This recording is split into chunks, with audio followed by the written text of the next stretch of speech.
শীতের শুষ্ক আবহাওয়ায় আমাদের ত্বক অনেক সময় রুক্ষ ও প্রাণহীন হয়ে পড়ে। Hello everyone, welcome back to my channel Sohana wellness থেকে স্বাগত জানাচ্ছি। কেমন আছেন আপনারা? আশা করি যে যেখানে আছেন ভালো আছেন, সুস্থ আছেন, নিরাপদে আছেন। আলহামদুলিল্লাহ, আমিও ভালো আছি। আমার আজকের টপিক শীতকালে ত্বকের কিছু সমস্যা ও সমাধান নিয়ে কিছু টিপস। বর্তমানে আমরা অনেক সচেতন নিজেদের ত্বক নিয়ে।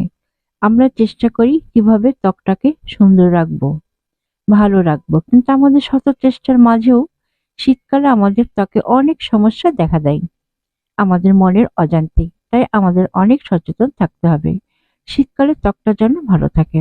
শীতে ঠান্ডা আবহাওয়া ও কম আর্দ্রতার কারণে ত্বক শুষ্ক হয়ে যায়, বিশেষত হাত পা ঠোঁটে ফাটল দেখা দেয়। শুষ্কতার কারণে ত্বকে চুলকানি আর লালচে র্যাশ হতে পারে। ঠান্ডা বাতাসে ঠোঁট ফেটে যাওয়া খুবই সাধারণ। শীতকালে ত্বকের সমস্যার কারণে প্রতিদিন ময়েশ্চারাইজার ব্যবহার করুন, বিশেষ করে গোসলের পর। ঠান্ডা পানির পরিবর্তে কুসুম গরম পানি ব্যবহার করুন। রোদে বের হওয়ার আগে সানস্ক্রিন ব্যবহার করুন। অতিরিক্ত সাবান বা স্ক্রাব ব্যবহার এড়িয়ে চলুন। গরম পানিতে বেশি সময় ধরে গোসল করবেন না।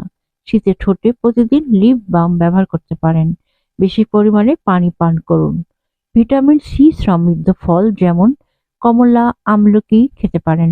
বাদাম, বীজ, ওমেগা খাবার ত্বকের আর্দ্রতা ধরে রাখে। শীতকালীন বিভিন্ন ফেস প্যাক ব্যবহার করতে পারেন। ঠান্ডা পানির পরিবর্তে কুসুম গরম পানি ব্যবহার করুন। বিভিন্ন প্রাকৃতিক উপাদান নিয়ে ত্বকের যত্ন নিতে পারেন।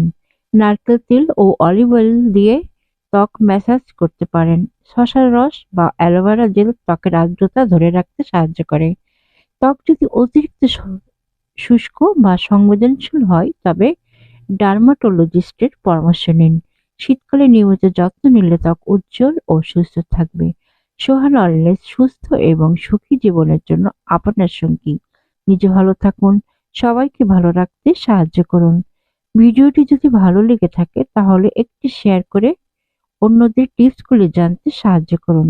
আর ফলো আর কমেন্টস করতে ভুলবেন না, কারণ আপনাদের ছোট্ট একটা কমেন্টস আমাকে অনেক উৎসাহিত আর অনুপ্রাণিত করে। আর ইউটিউব থেকে দেখে থাকলে প্লিজ সাবস্ক্রাইব করুন আর ছোট্ট একটা লাইক। আসসালামু আলাইকুম।